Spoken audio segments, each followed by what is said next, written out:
నేను quality control ఇన్స్పెక్టర్గా చేసేవాడిని.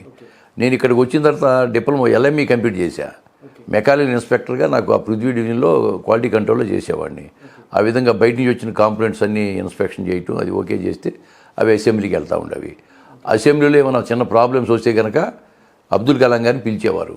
అబ్దుల్ కలాం గారు మా డివిజన్లో మా సీట్ ఎదురుగా కూర్చుని చుట్టూ వాళ్ళ ఆఫీసర్తో డిస్కస్ చేసి ఆ ప్రాబ్లమ్ సాల్వ్ చేసి వెళ్ళిపోతూ ఉండేవాళ్ళు. అప్పుడు మా వాళ్ళు అడిగేవారు, సార్ హ్యాడ్ యువర్ టిఫిన్ అంటే నో యార్ అనేవాడు. అప్పుడు మా జనరల్ మీద నన్ను చూసేవాడు. చూస్తే మా హెల్పర్ని పిలిచి ఒక 2 ఇడ్లీ, ఒక వడ, ఒక సాంబారు, చట్నీ కూడా తీసుకున్నాడు కదా ఆయన. అంత మటుకు తినేసి వెళ్ళిపోయేవాడు. చాలా సింపుల్ మనిషి, మహానుభావుడు.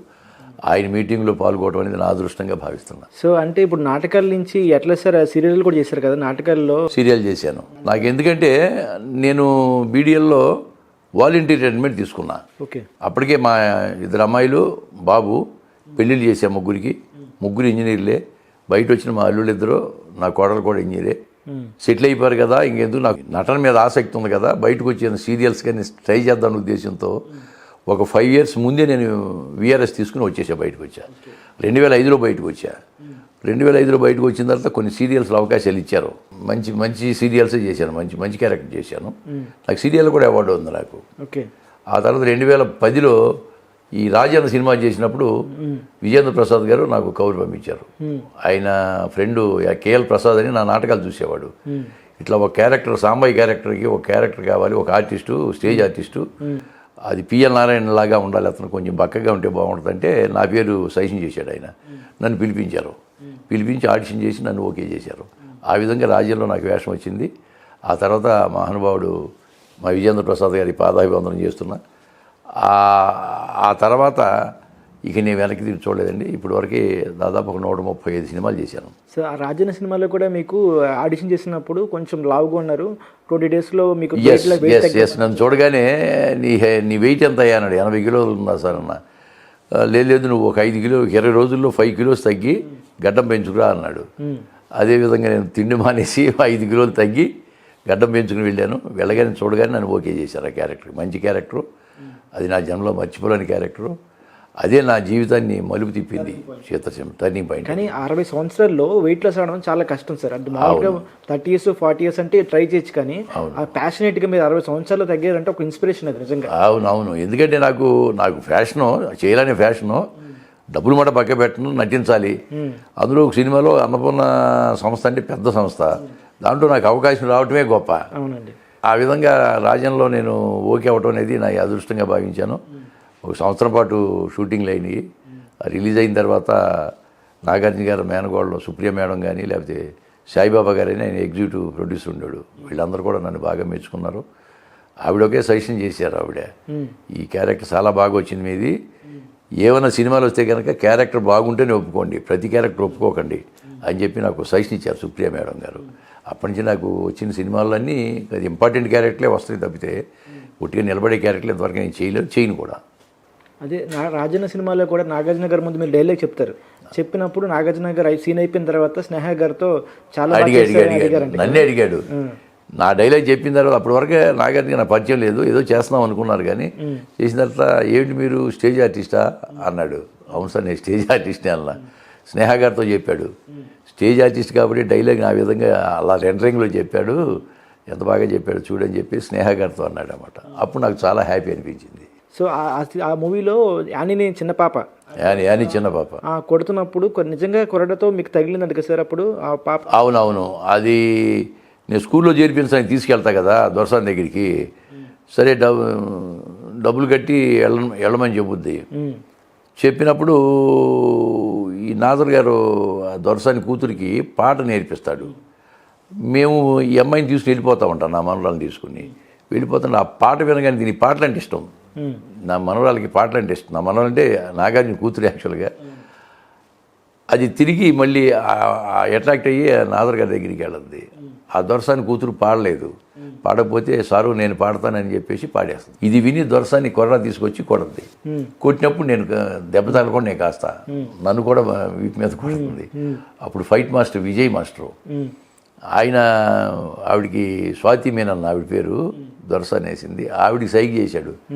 ఆవిడ పాపం కొట్టలేక అలా ఎఫెక్ట్ రావట్లేదు, ఇట్లా కొడుతుంది. అలా కాదు, గట్టిగా కొట్టేమని చెప్పి ఆయన సైకి ఇచ్చాడు. ఓకే. ఆవిడ గట్టిగా కొట్టింది. కొట్టేప్పటికి ఈ చివరి నుంచి ఆ చివరికి వాత అలా తేలింది. తేలగానే మా విజేంద్ర ప్రసాద్ గారు, వాత బ్రహ్మాండంగా తేలిందయ్యా, ఒక క్లోజ్ తీసుకోండి అంటున్నాడు. నాకేమో సర్రని కాలుతా ఉంది. సరే వెంటనే పాపం స్వాతి మేడం వచ్చి, సారీ అంకుల్ ఏమనుకోవద్దు, ఎఫెక్ట్ కోసం అంటే, పర్లేదమ్మా అంటే ఆవిడే పాపం ఆయింట్మెంట్ ఏదో రాసింది ఆవిడ.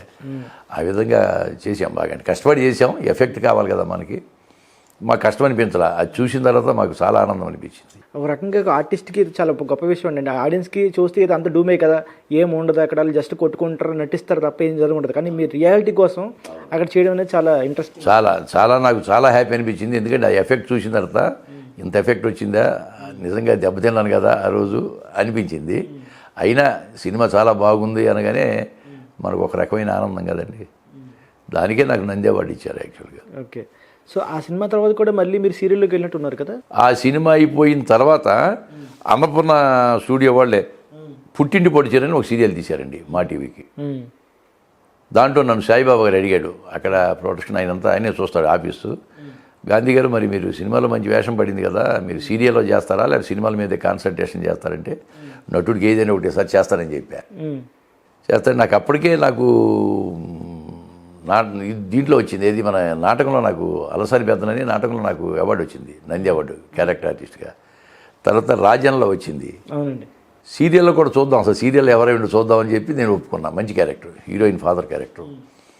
అది నాకు మంచి పేరు వచ్చింది. పుట్టిన పొడిచారంటే అప్పుడులో ఒక వేవ్ అది, దానికి కూడా నాకు నంది అవార్డు ఇచ్చారు. ఆ తర్వాత నా పేరు మీనాక్షి అని ఈటీవీలో వచ్చింది. మళ్ళీ బంగారు పంజరం, సూర్యవంశం, ఇలాగూ సీరియల్స్లో కూడా మంచి మంచి అవకాశాలు ఇచ్చారు డైరెక్టర్స్. నిజంగా రచయితలకి, డైరెక్టర్స్కి, నిర్మాతలకు కూడా ధన్యవాదాలు తెలియజేస్తున్నాను. కానీ జనరల్గా ఇప్పుడు ఒక అనుకుంటారంటే, ఇప్పుడు యాక్టర్స్ అనే వాళ్ళు సీరియల్స్ చేస్తే మళ్ళీ సినిమా అవకాశాలు రావేమో, సీరియల్ యాక్టర్గా చూస్తారు, ఇక్కడ స్టేజ్ ఆర్టిస్టులు వేరు, సీరియల్ ఆర్టిస్ట్ వేరు, ఇక్కడ మెయిన్ స్ట్రీమ్ ఆడియన్స్ యాక్టర్స్ వేరు, డిఫరెన్స్ ఉంటుంది అని ఉంది. అలా ఉంది, అది నడుస్తుంది. కానీ నాకు అటువంటి నాకేం కనపడలా. నేను రెండింటిలో సమానంగానే చేశాను. సీరియల్లో ఎంత గుర్తుపడతారో సినిమాల్లో కూడా అంతే గుర్తుపడతారో. సీరియల్లో చేసిన ఆర్టిస్ట్ కదని సినిమాలో పిలవకపోవటం అని లేదు, నన్ను పిలుస్తూనే ఉన్నారు. ఒక రకమైన క్యారెక్టర్స్ అంటే, ఒక క్యారెక్టర్ ఆర్టిస్ట్గా ఏమైనా ఉందంటే సమ్మిడి గాంధీ ఒక అతను ఉన్నాడు అని దానికి పిలుస్తూ ఉంటారు. నాకు ఎందుకంటే యాక్చువల్ డ్రామాల్లో నాకు వచ్చిన 200 అవార్డులో 100 అవార్డులు నాకు విలన్గా వచ్చినాయి. నేను విలన్ చేసేవాడిని, నాటకాల్లో విలన్ చేసేవాడిని. విలన్కే 100 అవార్డ్స్ వచ్చింది నాకు. విలనే. నాకు ఆ విలన్ గుర్తించి నాకు కృష్ణగాడి వీరప్రేమ గాథలో హను రాఘవపూడి గారు మాత్రం నాకు విలన్ క్యారెక్టర్ ఇచ్చాడు. అది హిట్, అది కామెడీ విలన్, అది హిట్. తర్వాత మళ్ళీ రెక్కీ అని మధ్యన ఒక వెబ్ సిరీస్ వచ్చింది జీ తెలుగు, G5లో. అది అద్భుతమైన విలన్ క్యారెక్టర్, సైలెంట్ విలను. కానీ మా గురుగారు రాజన్లో క్యారెక్టర్ ఆర్టిస్ట్గా ముద్రేసి వదిలేశాడు. తర్వాత క్యారెక్టర్ ఆర్టిస్ట్గానే పిలుస్తున్నారు ప్రతి డైరెక్టర్ కూడా. కానీ రెక్కీలో మాత్రం చాలా హావభావాలు కానీ ఎక్స్ప్రెషన్స్ కానీ అసలు చాలా బాగుంటుంది. మంచి మెయిన్ క్యారెక్టర్ నాది. రెక్కీ 2 కూడా అంటున్నారు, దాంట్లో కూడా మెయిన్ నా మీదే స్టోరీ ఉందని చెప్పాడు డైరెక్టర్ గారు, పోలూరి కృష్ణ గారు మహానుభావుడు. ఆయన పిలిచి, ఆయనను చీఫ్ కంటెంట్ ఆఫీసర్ అనురాధ గారు G5లో, వాళ్ళు నాకు ఆవేశం ఇచ్చారు. ఇది రాజన్న చేసేటప్పుడే మరి రాజమౌళి మిమ్మల్ని చూసి బాహుబలిలో తీసుకొని కొన్ని రోజులు షూటింగ్ చేసి మళ్ళీ వద్ద